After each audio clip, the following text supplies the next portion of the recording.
Hello and welcome to another episode of mobilestechland.com.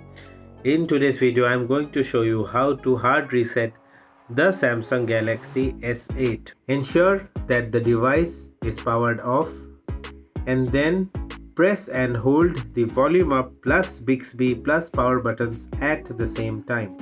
From the Android recovery screen, select wipe data/factory reset and then select yes and then select reboot system now. By following these steps, you have now successfully hard reset your Samsung Galaxy S8.